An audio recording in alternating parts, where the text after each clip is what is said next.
So many of you guys are struggling with kyphosis, the rounding of your upper back, where you're constantly in this flexed position of your body.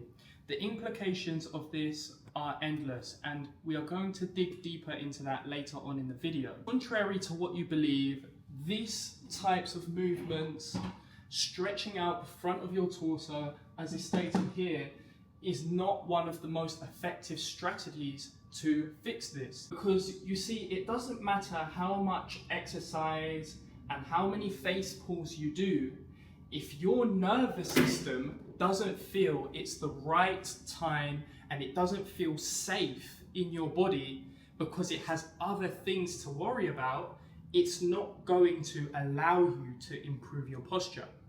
So down here, I've put why you are stuck in this position. You are in a sympathetic state in your nervous system, meaning you're in this fight or flight mechanism because your body wants to protect you. It wants to protect those vital organs when you are stressed. Think about when you see an animal stretched. What do cats do? They close their diaphragm. Humans are exactly the same. On top of this, I'm sure many of you who struggle with kyphosis have developed a lump here at the back of your neck. And this is because although you are in this forward position, although your diaphragm is shut, your eyes still need to meet the horizon, meaning your vertebrae, if I show you on here, your vertebrae here are in a very curved position down to guarding of the abdominal wall, meaning that your neck muscles are now in this elevated position, and this is why we get facet joint irritation at the back, and this is why we develop a very big hump here around the C7. You have endlessly been told to sit up straight, stand up straight, but muscles such as the SCM on top of the abdominals are not going to allow you to do that. You see, when your diaphragm is compressed, your SCM muscles here at the front of the neck do their best job in trying to elevate the diaphragm so that you can get a good inhalation.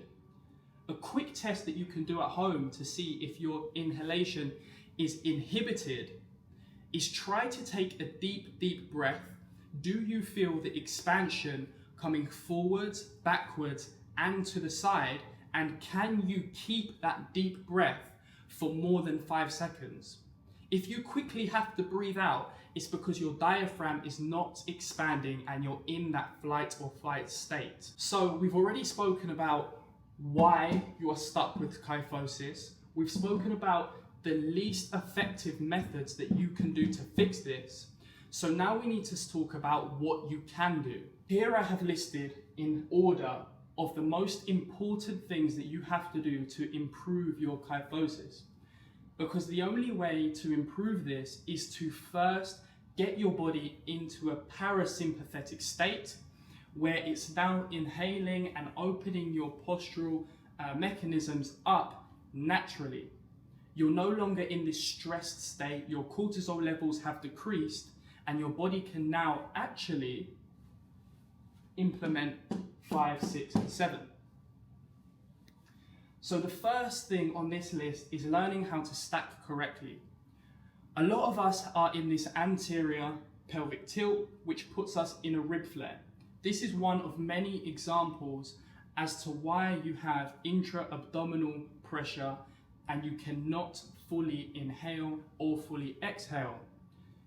This makes the muscles in the abdominals weak, meaning that you are not getting a full breath of air. Coupled with this, we need to learn how to breathe correctly without engaging the muscles here at the front. We need to be able to take a deep breath without engaging the platysma, without engaging the SCM, because these muscles are going to want to help you if you're stuck here. Last but not least, we need a few postural cues.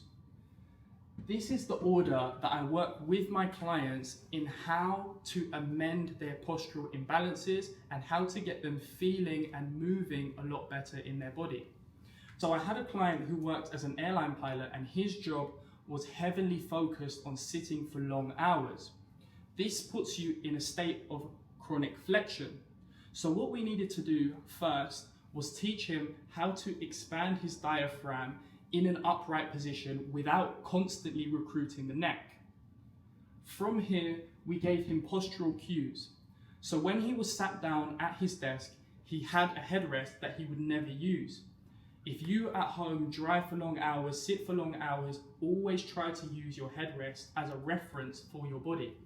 Because if you come off of the headrest, your neck now has to work hard, even if it's only a little amount, for a long period of time, and this stacks up on a day-to-day basis.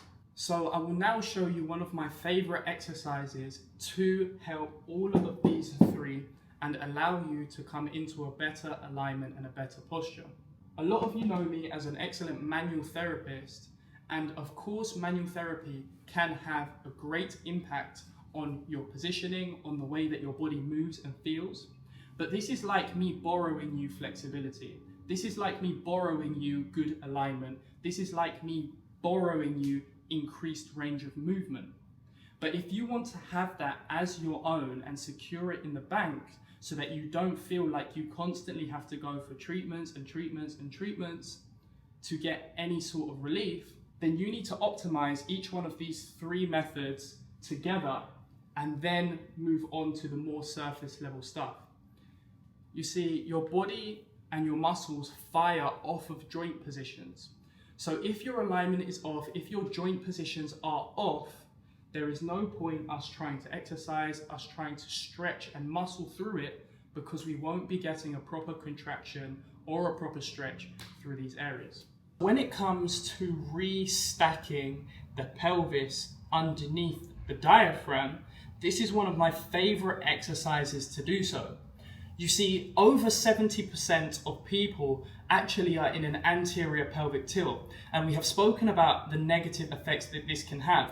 Kyphosis and anterior pelvic tilt often go together. So what we need to do is teach the body to relax the neck, relax the chest, bring ourselves underneath our pelvis better. And the way we're going to do this is through this corrective exercise. So what you need is some sort of bench or some sort of chair that can allow you to lay down at around 90 degrees. From here, this is a very safe position for the body and allows us to expand the diaphragm very easily. When I breathe all the way out, I will come into this tucked position. My arms are open like such, and from here, as I've already breathed out, I will have some intramuscular pressure in my abdominal wall, mainly on the sides. This means that I am no longer able to breathe through the stomach, and I have to recruit the chest in breathing.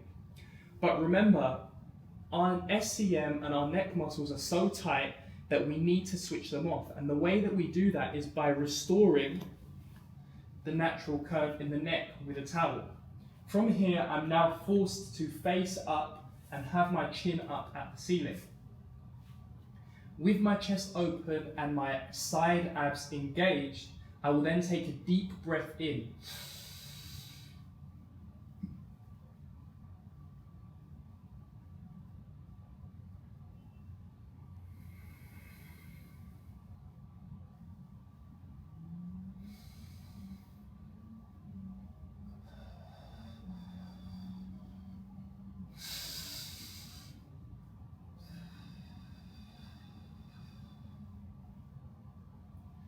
So, in this position, I have taught my neck to relax and not engage when breathing.